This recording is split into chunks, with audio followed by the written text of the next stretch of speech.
माँ का प्यार। सर्दियों के मौसम में एक बूढ़ी औरत अपने घर के कोने में ठंड से तड़प रही थी।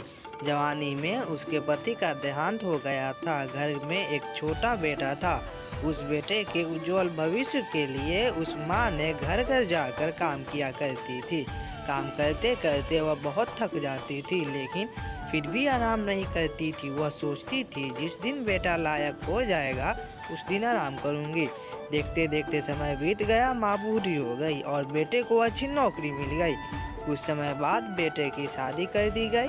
अब बूढ़ी माँ खुश थी कि बेटा लायक हो गया, लेकिन ये क्या, बेटे व बहू के पास माँ से बात करने तक का वक्त नहीं होता था। बस ये फर्क था, माँ के जीवन में पहले वह बाहर के लोगों के लिए बर्तन और कपड़े धोती थी, अब अपने घर में बहू बेटे के लिए फिर भी माँ खुश थी, क्योंकि औलाद उसकी थी। सर्दियों के मौसम में एक टूटी चारपाई पर बिल्कुल बाहर वाले कमरे में एक फटे से कंबल में सिमट कर माँ लेटी थी और सोच रही थी, आज बेटे को कहूँगी तेरी माँ को बहुत ठंड लगती है, एक नया कंबल ला दे। शाम को बेटा घर आया तो माँ ने बोला, बेटा मैं बहुत बूढ़ी हो गई हूँ, शरीर में जान नहीं है, ठंड सहन नहीं होती, मुझे एक नया कंबल ला दे। तो बेटा गुस्से में बोला, इस महीने घर के राशन में बहुत पैसा खर्चा हो गया, कुछ पैसे हैं पर तुम्हारी बहू के लिए शॉल लाना है तो बाहर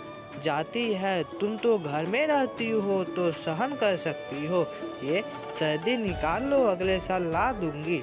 बेटे की बात सुनकर माँ चुपचाप सिमटकर कंबल में सो गई। अगले सुबह देखा तो माँ इस दुनिया में नहीं रही। सब रिश्तेदार पड़ोसी एकत्र होकर बेटे ने माँ की अंतिम यात्रा में कोई कमी नहीं छोड़ी थी। माँ की बहुत अच्छी अर्थी सजाई थी, बहुत महंगा शॉल माँ को चढ़ाया था।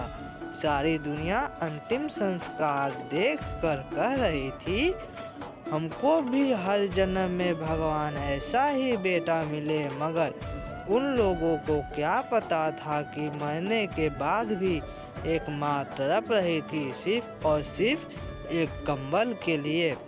मेरा उद्देश्य इंसानों के अंदर मर चुकी इंसानियत को जिंदा करना है। अगर मेरी कहानी आपको दिल को छू गई हो तो माँ को समय और प्यार दोनों दो। जीवन में एक माँ ही भगवान के रूप में बचपन से अब तक साथ है।